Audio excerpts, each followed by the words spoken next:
Hi, I'm Greg Jeffers.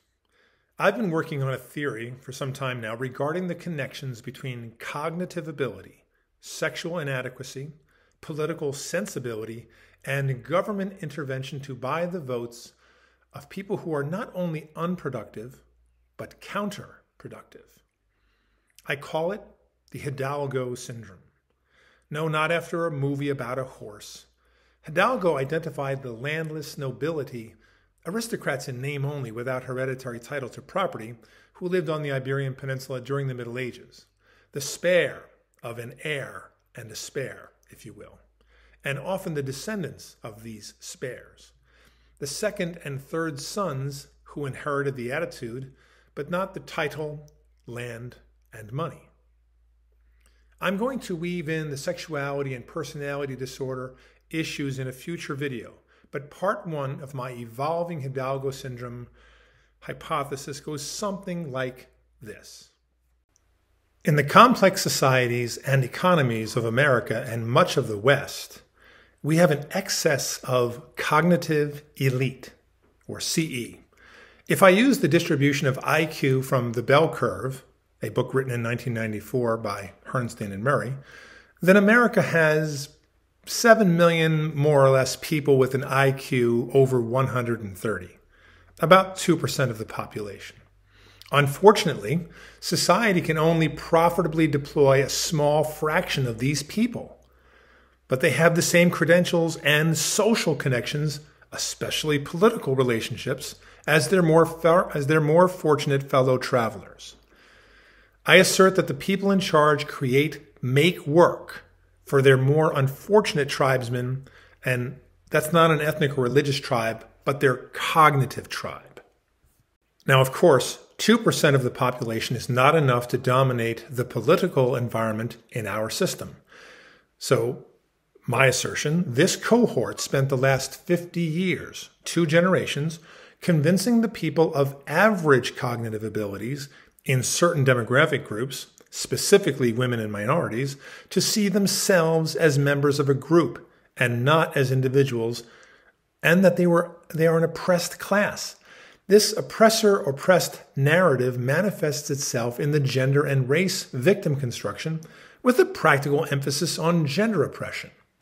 Much, if not most, of this parasitic make-work stuff takes place in the fields that employ women most: healthcare, education, and social work, school psychologists, that sort of thing. And much of that is funded or caused to exist through the force of law, budgeting, and regulation by the government. Now, as brutally unpleasant and politically incorrect as this may seem, let me offer you some evidence. Women make up over 50% of the workforce, yet women make up less than 3% of the people working in the basic industries upon which every other part of the economy stands. Mining and mineral workers, oil and gas field workers, construction workers, infrastructure maintenance workers, from bridge painters to skyscraper window washers, commercial fisheries workers, utility power linesmen, timber, milling, and forestry workers, the trades, electricians, plumbers, pipe fitters, shipbuilders, and carpenters, and ranchers and farmers. Less than 3%. As a matter of fact, I live in flyover land, in ground zero for the industrial, basic industry employment. I have never, in many, many years, in decades, ever witnessed a woman showing up on a timber cutting crew. I've never witnessed a woman showing up on a tobacco harvesting crew. Not once. Doesn't mean they're not out there, but in decades of this, not a single one. It then follows that for women to be half the workforce and yet not participate in meaningful numbers in any of the base industries, they must, by mathematical necessity, dominate other occupations. And those occupations are teacher, nurse, social worker, and medical doctor, and healthcare or education administrator. And the compensation structures for these positions are creations of the government, and not the free market. And we see the manifestations of the political indoctrination all around us. Women make up only 6% of workplace fatalities. And of those, 80% are car accidents. But as far as the Hidalgos are concerned, half of the governors and U.S. senators should be women. That less than 2% of coal miners, commercial fishermen, or septic tank contractors are women is perfectly okay. The people supporting such rationale are not interested in equality. They're interested in dominance. Our healthcare and educational systems are an outrageous scheme of self-dealing. And together they have enslaved the American people with their outrageous extortion racket. Healthcare alone has ransomed the American people to the tune of nearly 20% of GDP.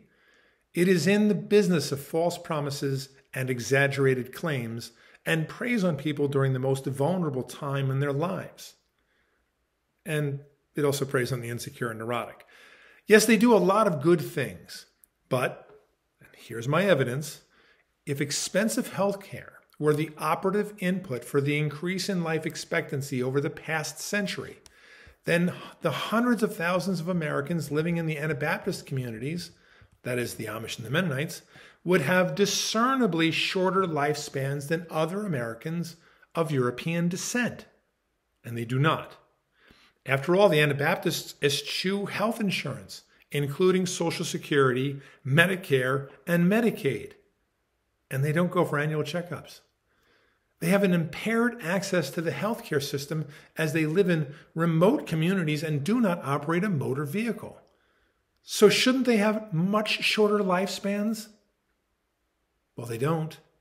And they spend less than 1% of their community's GDP on healthcare. If the rest of us consumed healthcare in the same fashion as the American Anabaptist community does, our lifespans wouldn't change. And we would be 3/4 of the way there to casting off the burdens of the Hidalgo Syndrome. The education racket in the U.S. is even more grotesque, except that it does not kill people with its malfeasance, although it might if America winds up like the 1970s and 80s in Chile. The university industrial complex, non-STEM areas study what they wish to prove and create pointless degree programs to lend credibility to their political allies and spend the majority of the coursework on influencing the future political sensibilities of their impressionable charges, all while enslaving their customers in a lifetime of debt. Have you ever heard of a Bachelor of Science in oil field machinery maintenance? How is that so different, really, from, say, nursing? And of course, that is a slight exaggeration, but only slight. They claim to offer the service of education. If that were true, they wouldn't need a product in the form of a degree.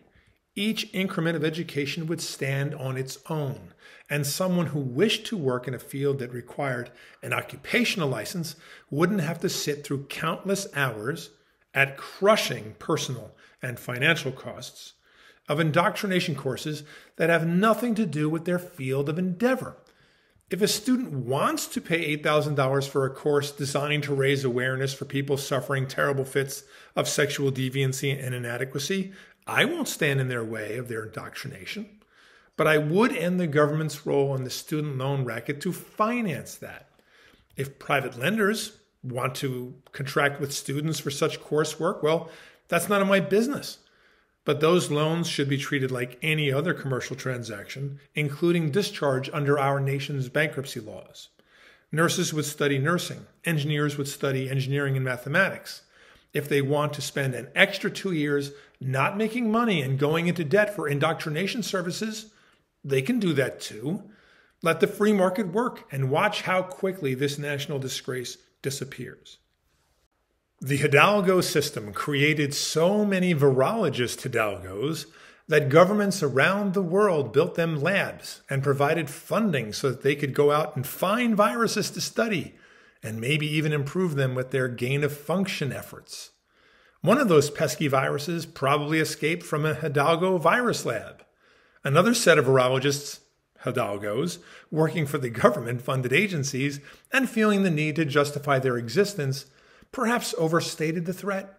No doubt they feel guilty about their place in this drama and will reduce hundreds of millions to poverty and kill untold millions by destroying the world economy. There's the Hidalgo Syndrome for you.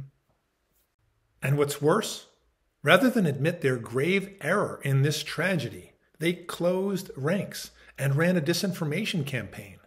After all, if the proles living on the Hidalgo's plantation figure out what happened here, most of those virologist Hidalgos will be, at best, asking if you want ketchup with your fries from a drive-through window, if not picking through dumpsters for a living. Now, if you doubt my analysis of the Hidalgo Syndrome, I'll ask you to do something. Please tally up the medical billing of the people in your orbit who happen to meet their end through, small cell carcinoma lung cancer or glioblastoma multiforme brain cancer. And rather than help the family or the terminally ill, our system impoverishes them as it takes the rest of us, through taxes and health insurance premiums, for a seven-figure ride that lands squarely in a Hidalgo pocket.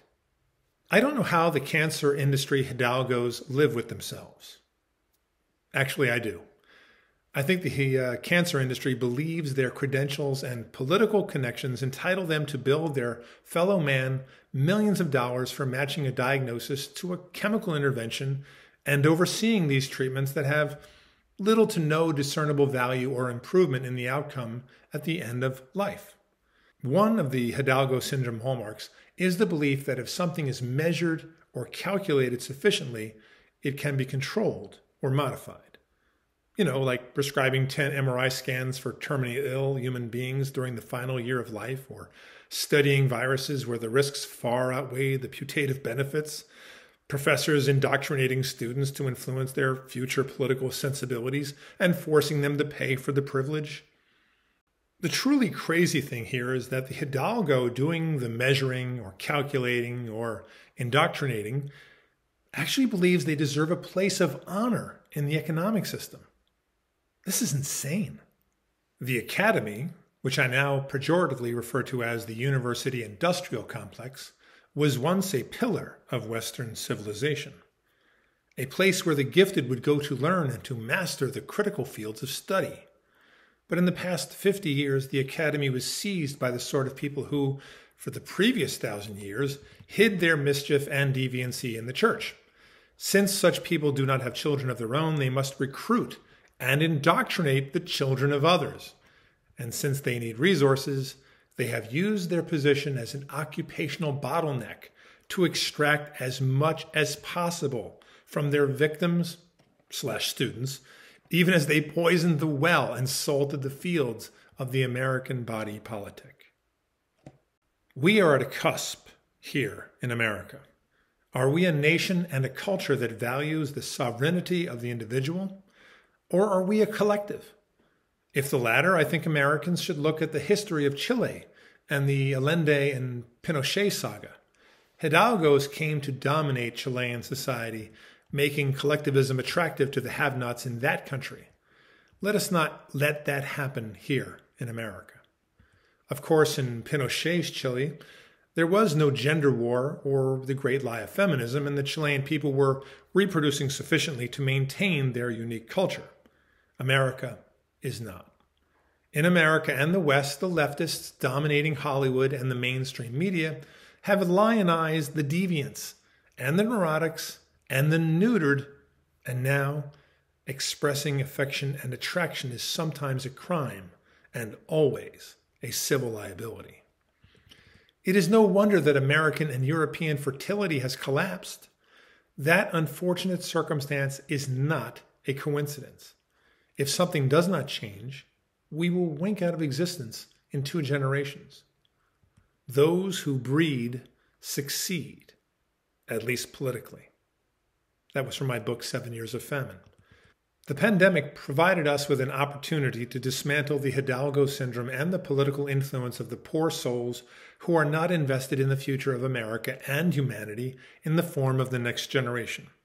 We should carefully examine the true motivations of the people who claim altruism and equality, but who refuse to invest their own lives and efforts in the lifelong marathon of bearing and raising children and forming the next generation of functioning adults. The nihilist political coalition hates liberty, free speech, babies, America, Israel, and every other bastion or manifestation of Western civilization. Dismantling the Hidalgo system is not going to be easy or painless, but it can happen, and I think it will happen. We are going to have to find a way to defund the healthcare system and the educational system and bring them down to their appropriate size and political strength. The people now working in and benefiting from the Hidalgo Syndrome are going to have to find productive employment. They're going to have to make a living in the private market. And that is not going to happen without a great deal of pain for some of them. But as it stands now, we are enslaving half of the population to serve the other half. And it's not working out for anybody. Well, that's enough for me for today. Thank you. I'm Greg Jeffers for the American Quaker Friends Church.